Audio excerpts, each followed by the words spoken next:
So I wish to commence today, inshallah, by doing a quick recap of what we had discussed last week.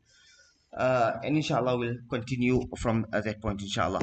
So, firstly, what we discussed was that the 10th of Muharram enjoys significance prior to the martyrdom of Sayyidina Husayn Radhiyallahu anh, and it enjoys importance. And we fast on the 10th of Muharram not because of the martyrdom of Sayyidina Husayn Radhiyallahu anh, but because Nabi Sallallahu Alaihi Wasallam fasted on that day. And Nabi Sallallahu Alaihi Wasallam fasted, as he mentioned in the hadith, that because of the exodus of Nabi Musa alayhi salam, when Nabi Musa alayhi salam had crossed the sea and he had been saved from the tyrant Fir'aun. That was the first aspect that we discussed. The second aspect was the concept of the Ahlul Bayt, the household of Rasulullah sallallahu alaihi wasallam. And amongst the many virtues of the Ahlul Bayt is that they are mentioned in the Quran. Allah subhanahu wa ta'ala says, إِنَّمَا يُرِيدُ اللَّهُ لِيُذْهِبَ عَنْكُمُ الرِّجْسَ أَهْلَ الْبَيْتِ وَيُطَهِّرَكُمْ تَطْهِيرًا. Simply, Allah subhanahu wa ta'ala is saying that He has forgiven the sins of the Ahlul Bayt, and Allah subhanahu wa ta'ala has protected them from any form of deviation or leaving the fold of Islam. So that is a guarantee that Allah subhanahu wa ta'ala gives for the Ahlul Bayt, the direct family members of Rasulullah sallallahu alaihi wasallam. Now, who are the Ahlul Bayt? Number one we mentioned was the noble wives of Sayyidina Rasulullah sallallahu alaihi wasallam. Each one of the wives of Rasulullah sallallahu alaihi wasallam fall under the Ahlul Bayt, as we understand from the purport of this ayah. The first part of the ayah, Allah says, وَقَرْنَ فِي بُيُوتِكُنَّ وَلَا تَبَرَّجْنَ تَبَرُّجَ الْجَاهِلِيَّةِ الْأُولَى. Allah subhanahu wa ta'ala is addressing the noble wives of Rasulullah sallallahu alaihi wasallam. So they fall under the Ahlul Bayt. This guarantee that they are cleansed by Allah subhanahu wa ta'ala also is related to them. The second category of people who fall under the Ahlul Bayt is the wider household family of Rasulullah sallallahu alaihi wasallam. We said Nabi sallallahu alaihi wasallam's great grandfather was Hashim, so the Banu Hashim. His son was Abdul Muttalib, right? His one son was Abdul Muttalib's son was Abdullah, the father of Rasulullah sallallahu alaihi wasallam. Abu Talib, the father of Sayyidina Ali radiyallahu anh. Hamza radiyallahu anh, who was martyred on the plains of Uhud. Sayyidina Abbas radiyallahu anh, whose son was Abdullah bin Abbas radiyallahu anh. Zubair had actually passed away prior to Nabi sallallahu alaihi wasallam becoming a Nabi of Allah. And then was Abu Lahab, who Allah subhanahu wa ta'ala mentions about in the Quran, Tabbat yada Abi Lahabi wa Tab, that he was one of the main enemies of Rasulullah sallallahu alaihi wasallam. He had caused much harm to Rasulullah sallallahu alaihi wasallam. So that is the second category of the Ahlul Bayt, the family and household of Rasulullah sallallahu alaihi wasallam. Then from the Ahlul Bayt, we have the concept of the Sadat. The Sadat are the Sayyids, the direct descendants of Rasulullah sallallahu alaihi wasallam. So, as we discussed last week, that the person who is from the direct descendants of Rasulullah sallallahu alaihi wasallam is not something ordinary. He actually contains the blood of Rasulullah sallallahu alaihi wasallam. This is something very special. And when a person has Iman, he has Islamic knowledge, and that coupled with that, he now has he's from the lineage of Nabi sallallahu alaihi wasallam. This is something that is really special for that person, and we've seen it in certain individuals where they really stand out, they really shine, and you can see that this is because they're from the lineage of Nabi sallallahu alaihi wasallam. So Nabi sallallahu alaihi wasallam had three sons. He had three sons. One was Qasim, and the second was Abdullah. These both were from Sayyidah Khadija radiyallahu anha. Qasim and Abdullah had both passed away in infancy. And then was Ibrahim. Ibrahim was from a slave, Maria Qibtiyya radiyallahu anha. All three had passed away in infancy. And this was from the wisdom of Allah subhanahu wa ta'ala, so that nobody will claim that that these sons of Rasulullah sallallahu alaihi wasallam are next in line for the aspect of prophethood. But Nabi sallallahu alaihi wasallam had four daughters. Right, so Sayyidina Ruqayya and Sayyidina Kulthum radiyallahu anhuma had married Sayyidina Uthman radiyallahu anhu. Right, they do not have descendants, they do not have children, and so there's no descendants remaining today linked to Sayyidina Ruqayya and Sayyidina Kulthum radiyallahu anha. Sayyidina Fatima radiyallahu anha was the last and the youngest daughter of Rasulullah sallallahu alaihi wasallam. She was very special to Nabi sallallahu alaihi wasallam. In fact, this last Jummah I wanted to talk about the relationships between the Ahlul Bayt, the very wholesome relationships. Inshallah, sometime in the future we look at that. I didn't really have adequate time to prepare for that, so I had discussed something else. Anyway, so Sayyidah Fatima radiallahu anha, there was a beautiful relationship that she had with Rasulullah sallallahu alaihi wasallam. Sayyidah Aisha radiallahu anha, the wife of Rasulullah sallallahu alaihi wasallam, says that Fatima radiallahu anha was a carbon copy of Rasulullah sallallahu alaihi wasallam. She walked like Nabi sallallahu alaihi wasallam. Her demeanor was like that of Nabi sallallahu alaihi wasallam. When Rasulullah sallallahu alaihi wasallam would visit Fatima radiallahu anha, she would stand up.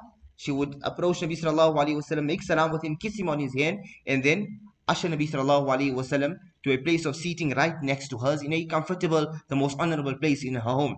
When when Fatima radiallahu anha would visit Nabi sallallahu alaihi wasallam, he would do exactly the same: stand up, kiss her on her hand, and make her sit right next to Nabi sallallahu alaihi wasallam.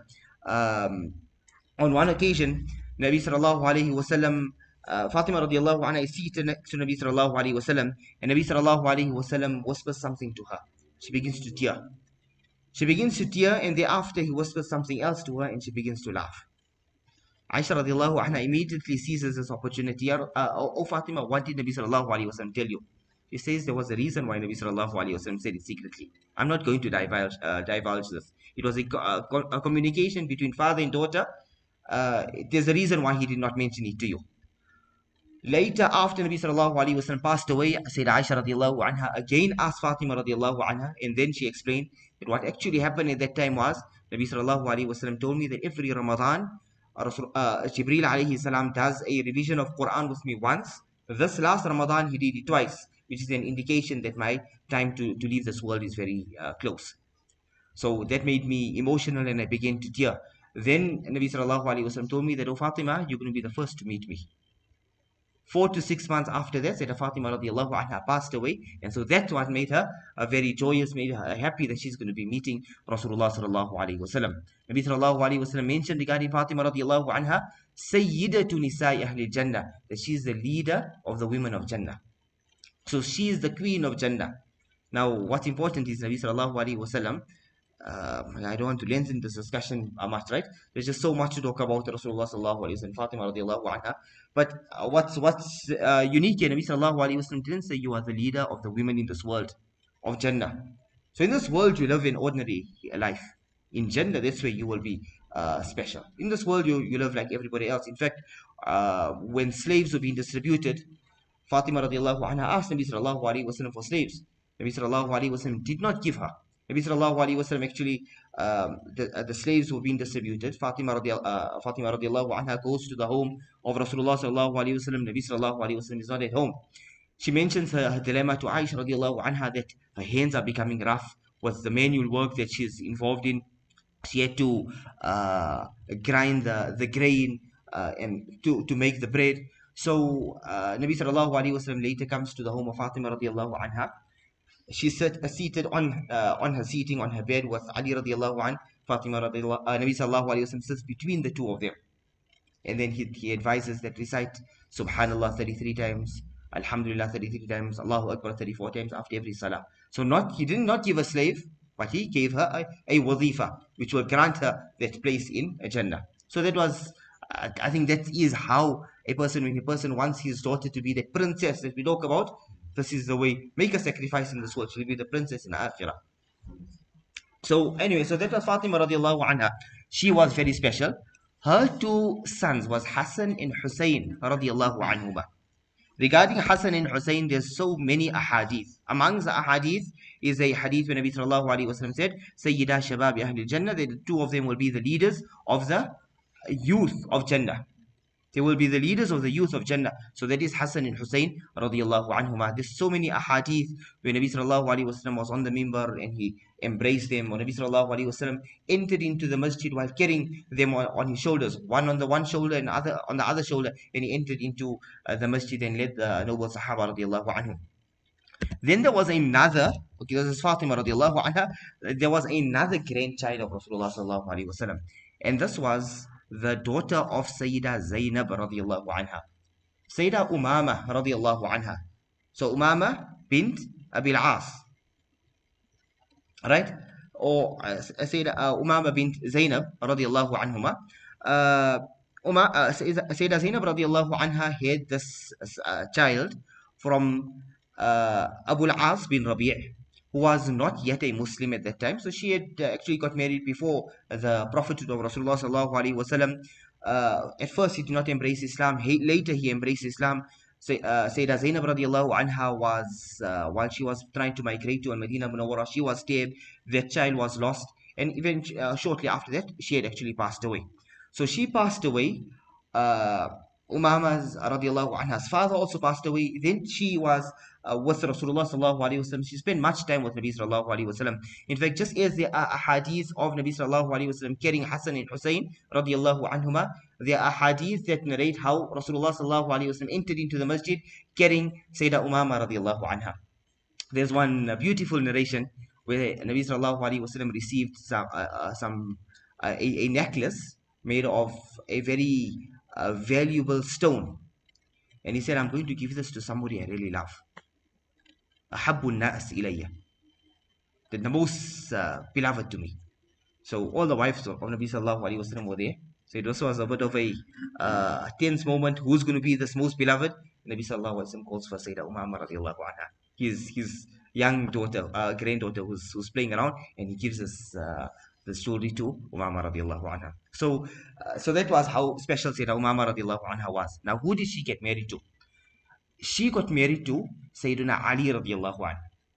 When Sayyidah Fatima radiallahu anha was ill and she knew that she's going to leave this world, she advised Ali radiallahu anha that if you are going to get married, then you should get married to, I advise you to get married to my niece Umama radiallahu anha. So she gets married to Umama radiallahu anha, he gets married to Umama radiallahu anha, and from there they have a son, Muhammad, who they regard as Muhammad al-Awsat, the middle Muhammad.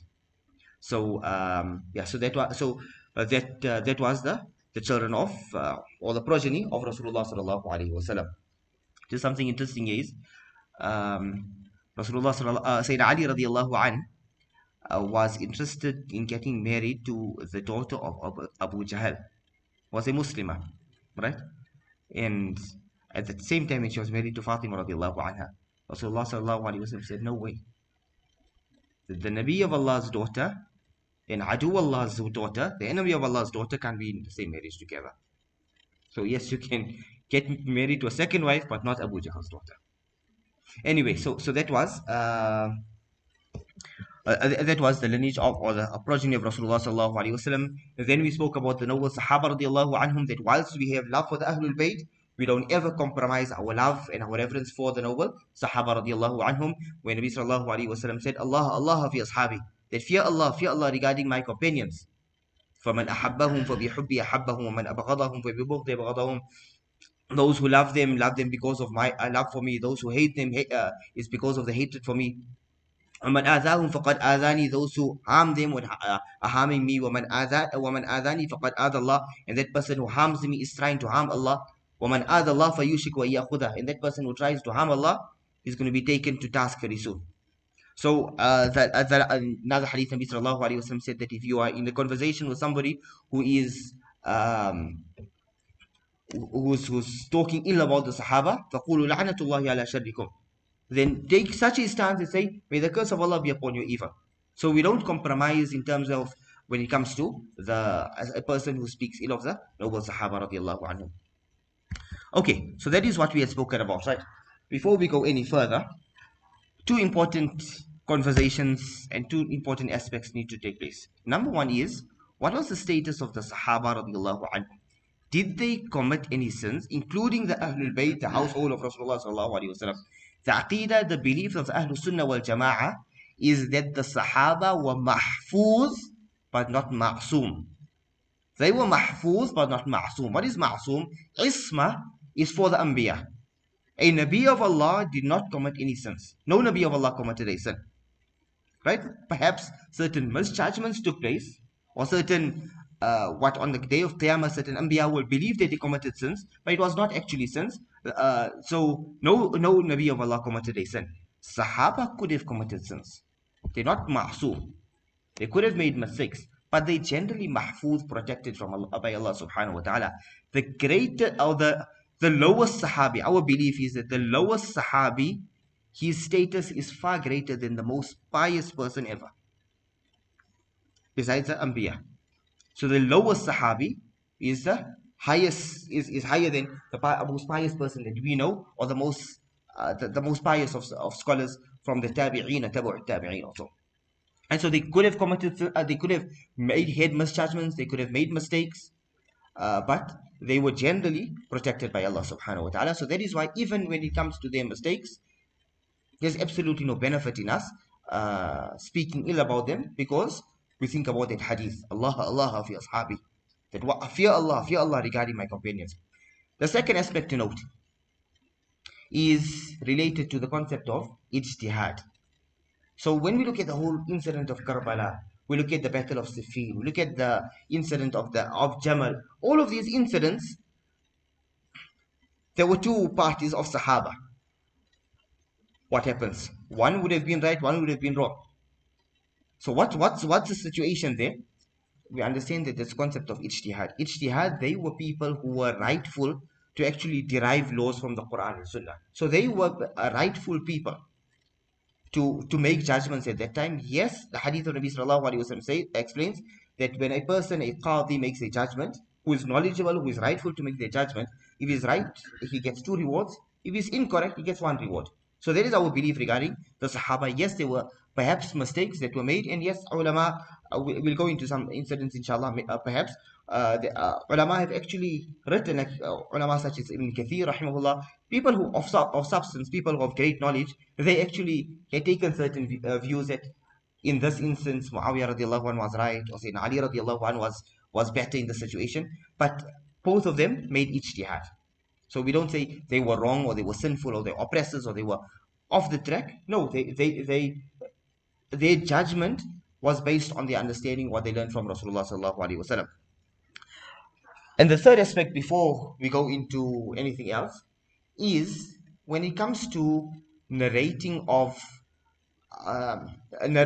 historic narrations. Now, Ibn Sirin rahimahullah mentioned something very interesting. He says, Al-Isnadu min ad-din. The concept of a chain of narrators is part of deen. لولا الإسناد لقال من شاء ما شاء. If it wasn't for Isnad, the chain of narrators, anybody would have said what they wanted to say. Right? So Islam is not based on just hearsay. We have to have that chain of narrators. When it came to Quran is mutawatir, there's absolutely no doubt in the chain. When it comes to ahadith, then a hadith will only accept it, especially in terms of aqidah and in terms of fiqh rulings, if the chain has no issues to it. That's absolutely authentic hadith. When it comes to historic narrations, then we don't derive laws from there. We don't derive our Islamic fiqh, aqidah from there. So ulama haven't given so much importance to the chain. If the chain has some issues, it's still accepted. So that is why now, in historic narrations, we'll find some varying narratives related to the same thing. And so that's a possibility. Then we also found from with the emergence of the Shia, which happened later, they now fabricate things right to the demise of Rasulullah sallallahu alaihi wasallam. Right? So up to this point, the Shia were not in existence, but they now fabricate things from before their existence also. Right. So that was that. Now let's go on to what happens now. Right. What was the backdrop behind the incident of Karbala? Sayyidina Abu Bakr radiyallahu anh takes the reins of Khilafah after Rasulullah sallallahu alaihi wasallam passes away. There was consensus among Sahaba. They all understood that Abu Bakr radiallahu anh is the next Khalifa, no doubt.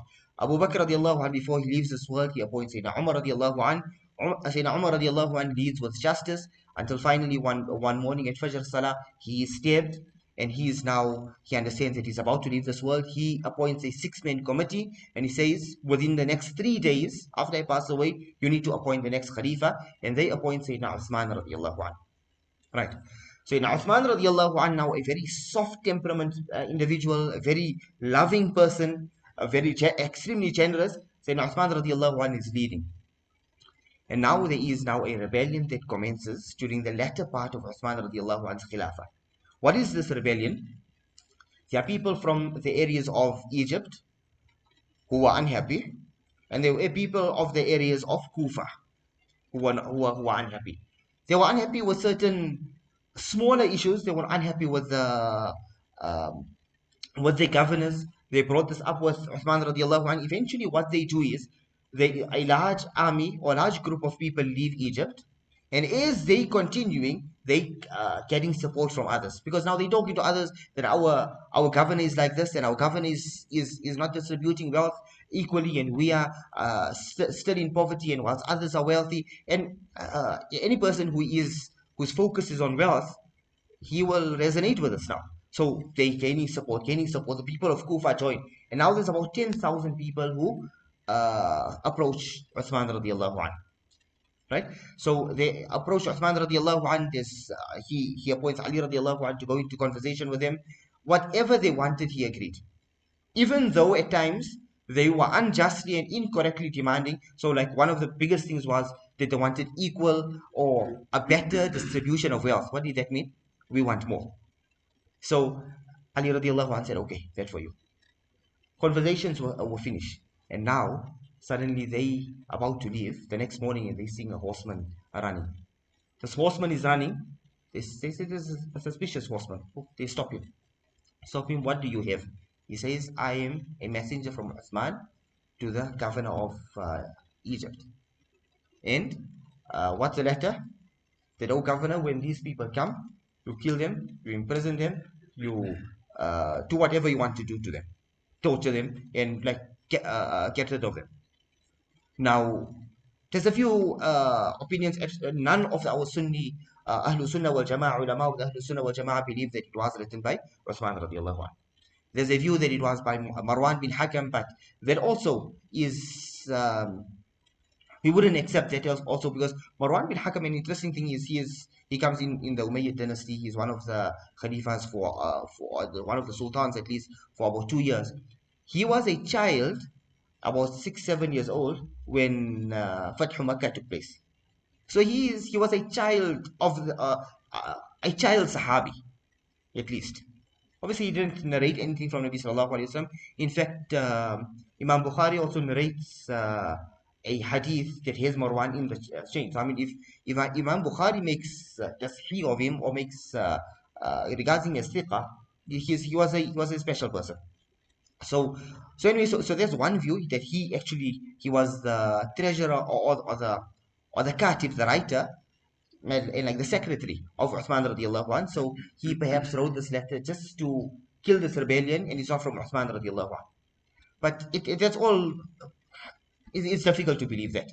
It was forged by one of these people who were rebelling. Those who didn't want the outcome to be good, they actually wanted to rebel, and they were perhaps the munafiqun, hypocrites amongst the rebels.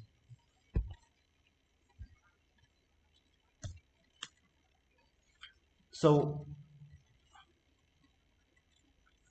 okay, so that was so when they read this letter, now there's now an uproar. And what do they do now? They march towards Medina Munawwara. They surround the house of Uthman radiallahu anh, and their focus is on killing Sayyidina Uthman radiallahu anh. Eventually they kill Uthman radiallahu anh. Uthman radiallahu anh was a remarkable person. The house of Uthman radiallahu anh was surrounded. He knew that he's going to be passing away. Some Sahaba, such as Ali radiallahu anh, sons of Ali radiallahu anh, they all there ready to protect. Can we just put this on here?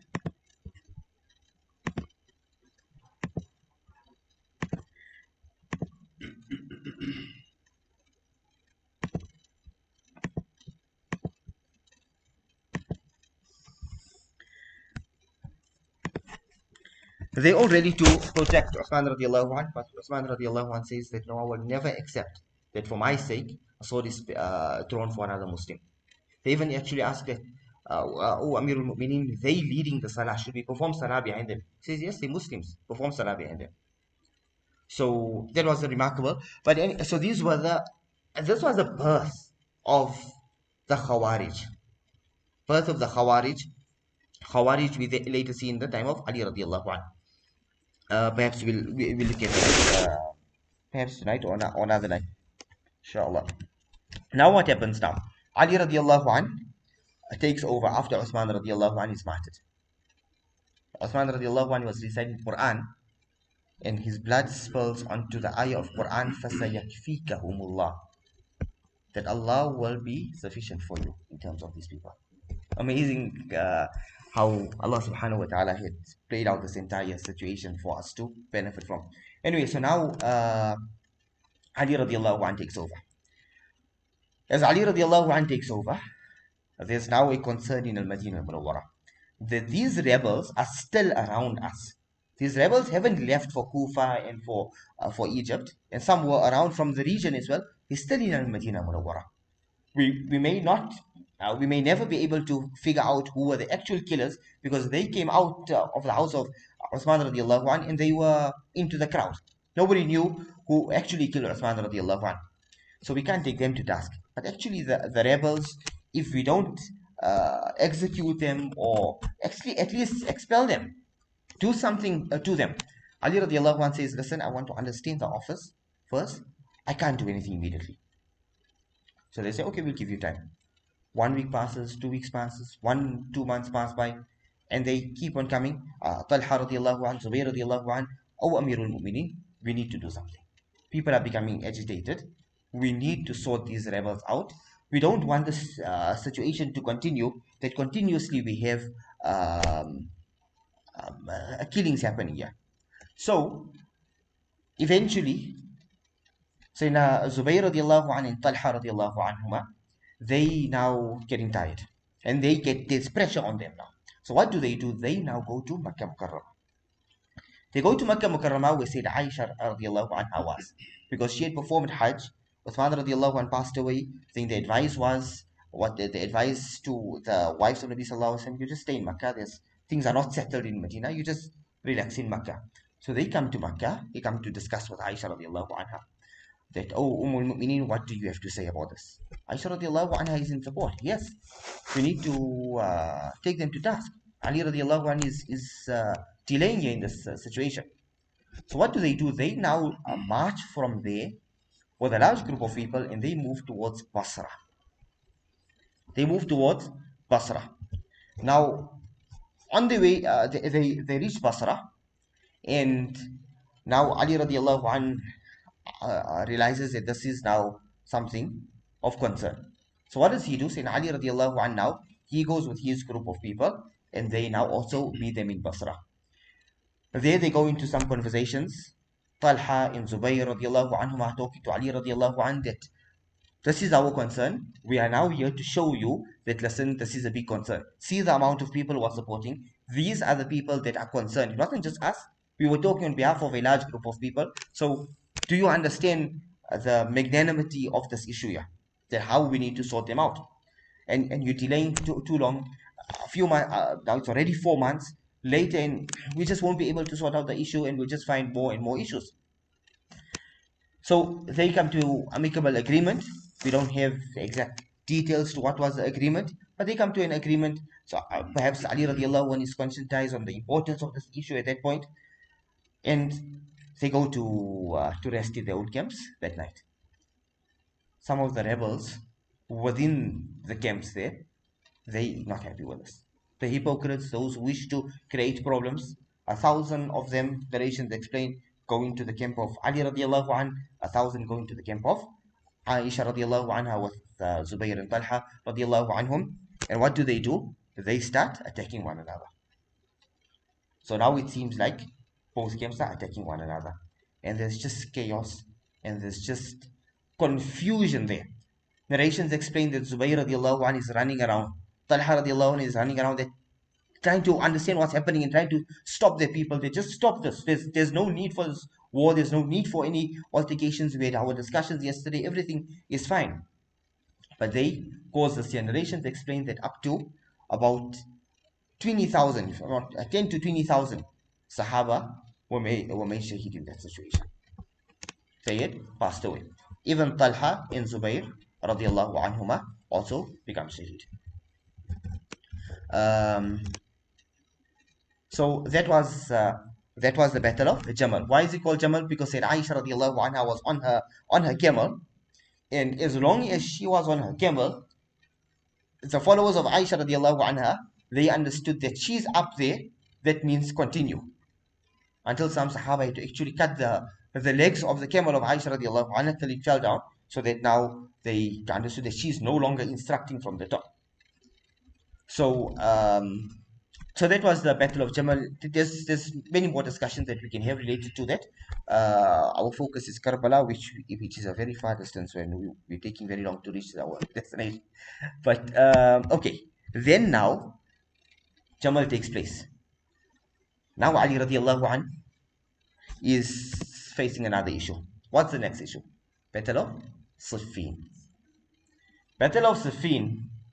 Muawiyah radiallahu anh was a governor of Damascus, based in Damascus, the governor of the area of Sham. A very successful governor. He governed the region for 20 years. He later becomes the Khalifa after Ali, then Hassan radiallahu anhuma, and then Muawiyah radiallahu anhu takes over. He was a remarkable person. He was a wonderful leader. So Muawiyah radiallahu anhu is there. He did not pledge his allegiance, and he tells Ali, until you don't take the killers of Uthman radiallahu anhu to task, I am not pledging my allegiance upon you. So this is a sort of rebellion against the Khalifa, which is the major issue. So Ali radiallahu anhu now marches towards it. In fact, before Battle of Jamal, Ali radiallahu anhu was actually heading towards Siffin. He was heading towards Damascus to meet Muawiyah radiallahu anhu to sort that issue out, and then he sees, hey, Aisha and Talha and Zubayr here. So he diverts and he gets there first. Now he's on his way to Muawiyah radiallahu anhu. Negotiations commence, but there's no resolution found. So at the Battle of Jamal, that battle that took place, or the killings that took place, was all accidental. It was an intentional war. This is now the negotiations are unsuccessful and a full-blown war takes place. This is one of the saddest moments in our early history of Islam, where two groups of Sahaba are intentionally going at one another. There's a narration that suggests that up to 60,000 Sahaba were made shaheed. Up to 60,000 Sahaba were made shaheed at the Battle of Siffin. Until finally, the followers of Muawiyah radiallahu anh, they put the Quran on their swords and they pick it up. It's an indication that let's decide by the Quran. So they set for more negotiations, and eventually they decide, listen, this war is going nowhere. None of us are going to pull back, but we're just losing noble people here. So eventually now they say, okay, like we'll have further conversations in the future, and no further conversations actually happened. So Muawiyah radiallahu anhu, until the demise of Ali radiallahu anhu, did not pledge allegiance on his hand, and Ali radiallahu anhu now gets too occupied with the Khawarij. Were the Khawarij? Khawarij were those who supported Ali radiallahu anhu initially. So we said they commenced already at that time. Already at the time when they had taken siege of the home of Uthman radiallahu anhu. So who were these people? These were not Sahaba. These were people who had loved, or he had seen Sahaba, right? And they had become, in inverted commas, super pious. So Abdullah bin Abbas radiallahu anhu says that I have never seen a group of people worship Allah more than the Khawarij. So they were not per se evil. But Nabi sallallahu alayhi wa sallam said that they are the most evil of people. Who are these? So what happens? They thought they were most pious in the Sahaba radiallahu anhu. And they felt rightful to kill Uthman radiallahu anhu. Now here what happens is, now they become this extremely pious, everything being haram, nobody, not tolerant to any other view held by anybody else. An example of that in our modern times that we had recently seen was the emergence of ISIS, where a noble goal, but at the expense of everything else. A noble goal at the expense of everything else. Then that anybody who disagreed with them, he's rendered a kafir, and then his blood becomes halal. So so that actually comes up in every era. We find whenever there is an improvement in a community, then the elements of the Kharijiyya does raise its head, and Allah Ta'ala protect us all. Okay, so now, maybe if I take off this. Okay, not leave it, it's fine. What I instead. So now what happens now? So Ali radiallahu anh, eventually they were supporting him, then they turned against him, and Ali radiallahu anh is killed. Right. As Ali radiallahu anh, after he is made shaheed, what does he do now? Or what happens now is Hassan radiallahu anh takes the role of Khalifa, his son. Whereas Muawiyah radiallahu anh, before this, he just didn't pledge his allegiance on Ali radiallahu anh. Now he says, I'm rightful of Khalifa. Because you understand, there's no way here, I fought a battle with his father, what's going to happen now? So he claims he's the Khalifa, and then after 6 months, Sayyidina Hassan radiallahu anh, he hands over the Khilafah to Sayyiduna Muawiyah radiallahu anh. One day Nabi sallallahu alayhi wa sallam was on the mimbar. Hassan radiallahu anh, a young boy, is there, and he says that this young son of mine is a Sayyid, he's a master, he's a leader.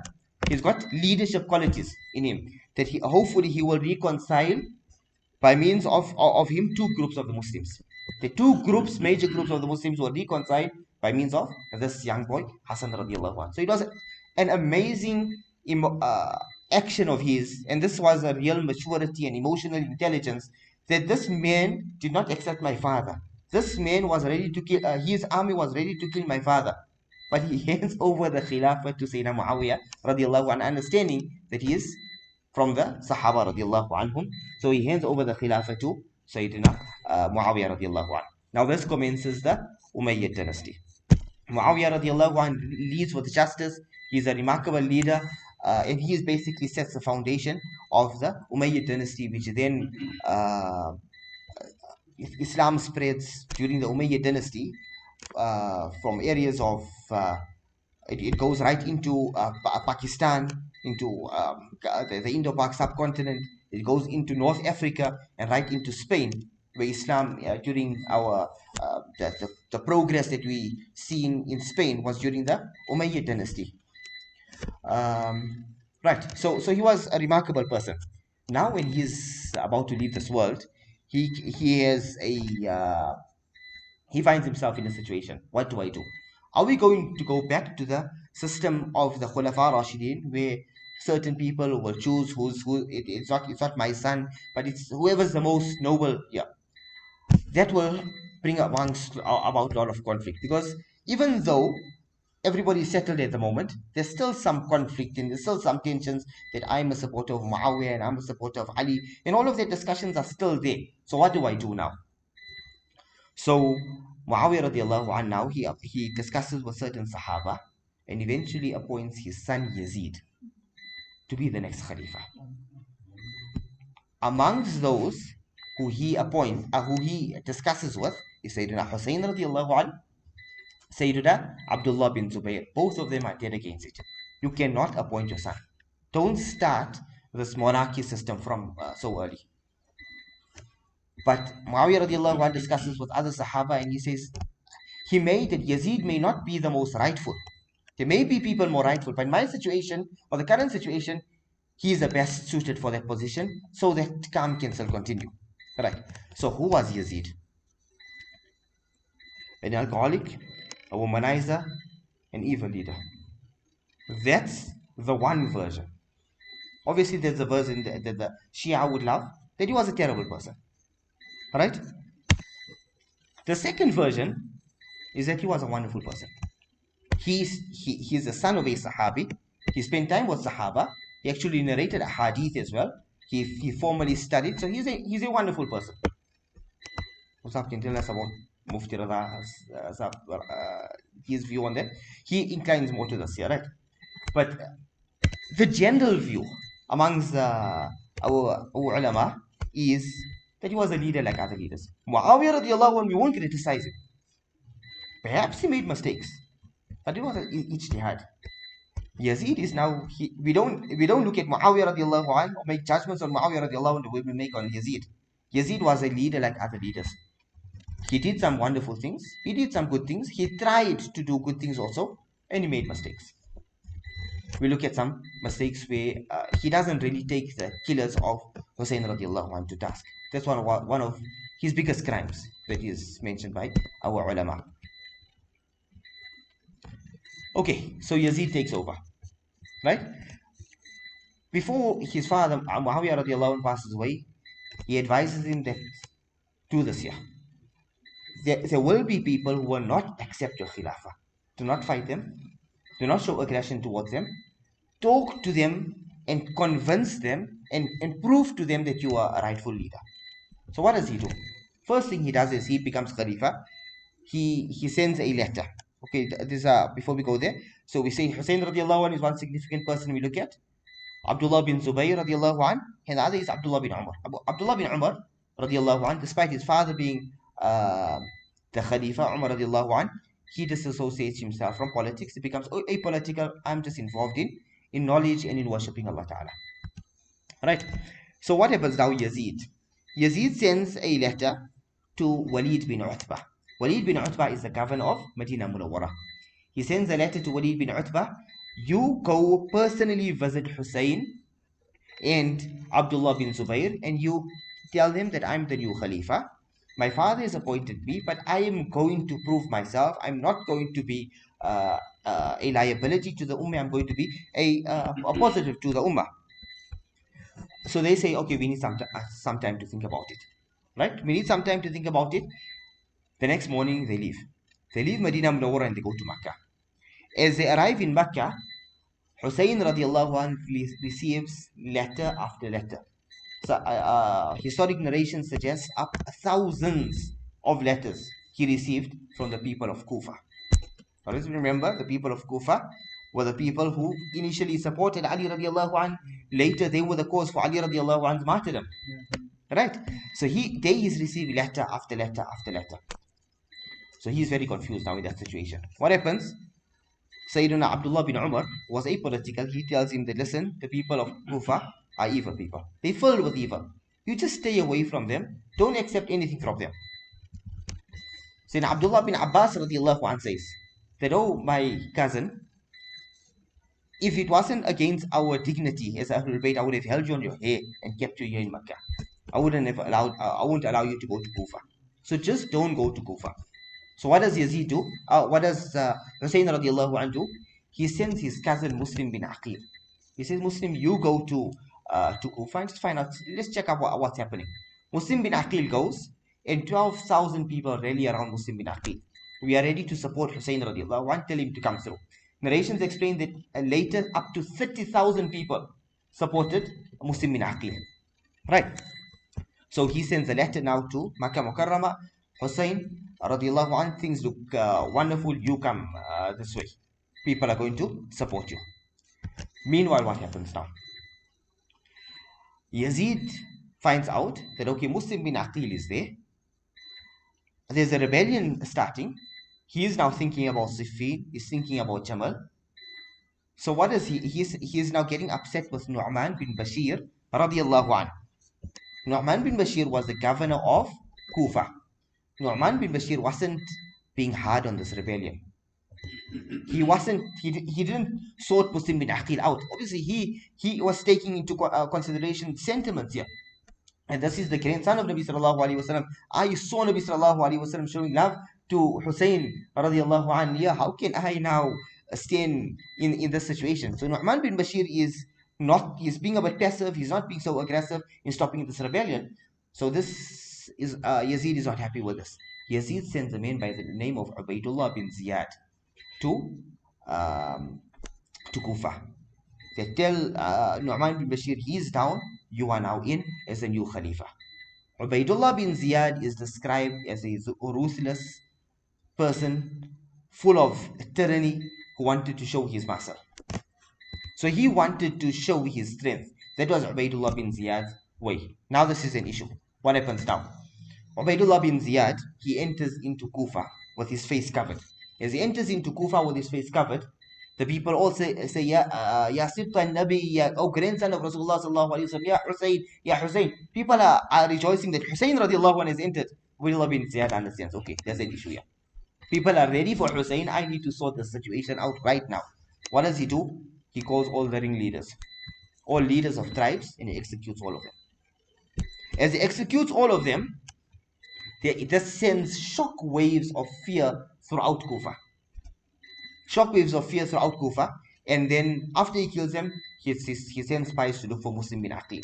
Muslim bin Aqil was the cousin of Husayn radiallahu anhu when they first. He got that first supporters of 12,000 and later it became 30,000 people. Right? Muslim bin Aqil takes refuge in the house of Hani. And then after he goes away, once Ubaidullah bin Ziyad finds out that he was in the home of Hani, he captures Hani, but then Hani had a good support from his tribe. Those people all protest and Hani is freed. Now, why we mentioned about Hani, we'll see him later where he changes his colors. He is in support of Muslim bin Aqil. Later, because of the pressure, he joins the army of Ubaidullah bin Ziyad and Yazid.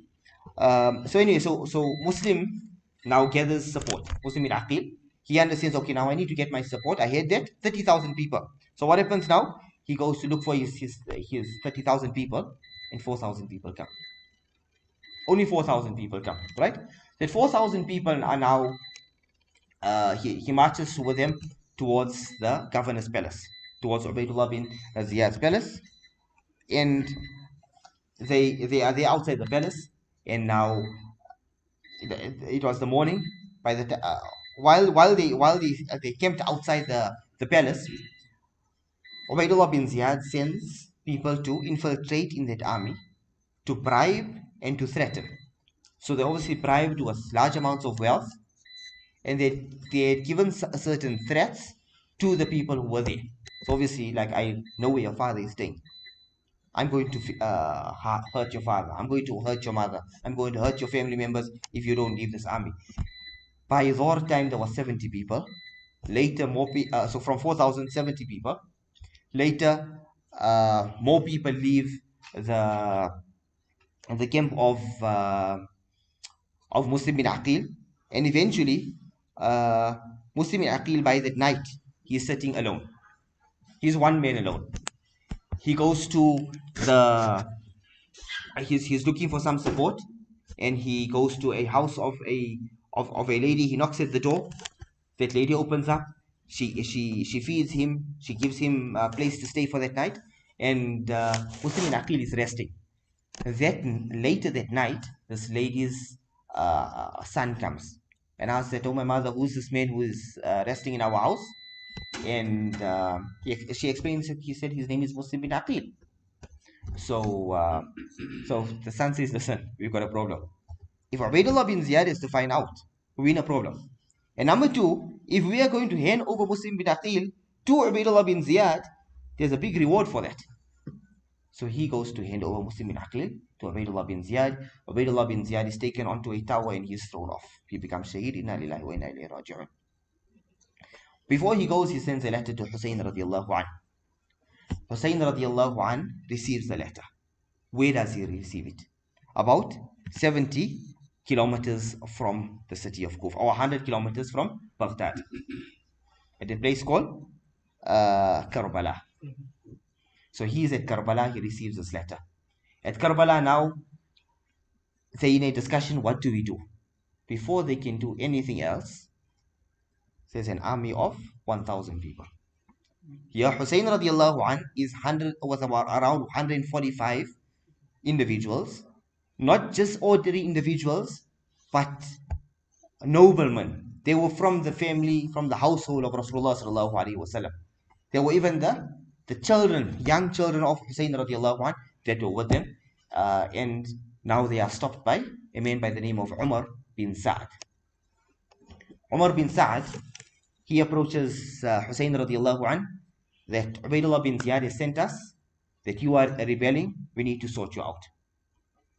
Husayn radiallahu anh says, okay, I put forward 3 options to you, right? I don't want to cause a war here. First option is, let me return to Medina. Number 2, if you don't want me to go to Medina, let me go to the boundaries of the Islamic Khilafah. That's where, obviously, there is never stability there, so I can't cause any problems from the boundaries of the Islamic Khilafah. So let me just go sit there. On number 3, if you're not happy with that, I'll go from here, I'll go straight to Damascus, and I'm going to meet Yazid. So Umar bin Saad sends a message now to Ubaidullah bin Ziyad. That's what's your verdict on this? Narration suggests that Ubaidullah bin Ziyad was still deliberating. What do we do? Perhaps we let him go to Yazid and talk to Yazid. And one of his men around him, Shimr bin Abi Joshan, he says, listen here, you don't mess with this man. He's going to come back stronger than ever. Sort him out right now. Tell him he needs to come right here to you, Ubaidullah bin Ziyad, and pledge allegiance upon you. So Ubaidullah bin Ziyad says, okay, that makes sense. So you go, Shimr. So Ubaidullah bin Ziyad was a ruthless man. Shimr is his friend who's exactly the same as him, who's ruthless, who's ready for war. And so what happens? Shimr now leaves from the governor's palace, and he comes to Karbala with another 2,000 people. So 3,000 people, and they're standing in front of Husayn Radhiyallahu anhu. Oh Husayn, there's only one option. You go to Yazid, or you go to Ubaidullah bin Ziyad, you pledge your allegiance, otherwise there's war. We are 3,000, you are 145. And so this is then how the battle ensues. And I think I've taken a lot of your time already. Inshallah, we'll continue tomorrow discussing the details of what actually took place on the battlefield at Karbala. And then we'll discuss also, inshallah, in next week's session, what happened the next year with a man by the name of Mukhtar, where he actually avenges the death of Sayyidina Husayn radiallahu anh. But what does that actually lead up to? Inshallah, we'll discuss that next week. Sorry, I took up so much of your time. This was a whole hour. What time did you start? Yeah. So yeah, no, I not only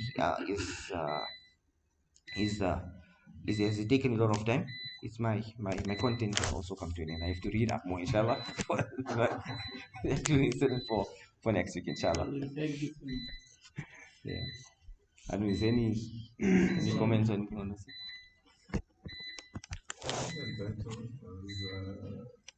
Imam Husayn was martyred on that battle at 145 versus the 3,000. At Karbala. So that order was given by Yazid. Okay, we look at that. What was the actual stance of Yazid? Basically, Yazid wasn't happy that Husayn radiallahu anh was killed. But he didn't take anybody to task. So that's why there's conflicting views and different ways of looking at it. Some would use it as, okay, he was a good person, so that's why he was unhappy. He did want Sayyid Radhiyallahu anh to be killed. And then we can also say, because he didn't take anybody to task, that despite he not giving the instruction, it served his cause. It served his cause of sorting out the rebellion. So, yeah, reading into history can just be seen in any way. And I think, they say that, what we learn from history, one of the biggest lessons we learn from history is that nobody learns from history. So, perhaps one of the lessons that we can learn is that I think we need to really document our history. Document our history we never know how many years left of the world also, but yeah, at least the next generations can understand where we came from. Like especially like in our communities, what I believe we are emerging community. Where did we start? What was the dynamics at the start of our community? I think it would be beneficial for the next generations. So inshallah, we'll continue from here. Next week. Inshallah, next week will be our last segment. Inshallah, it won't be so long because it's just the battle, and then we talk about what happens a year later, which is the start of Shiism. Barakallahu fikum. Subhanallah wa bihamdihi. Subhanakallah wa bihamdihi.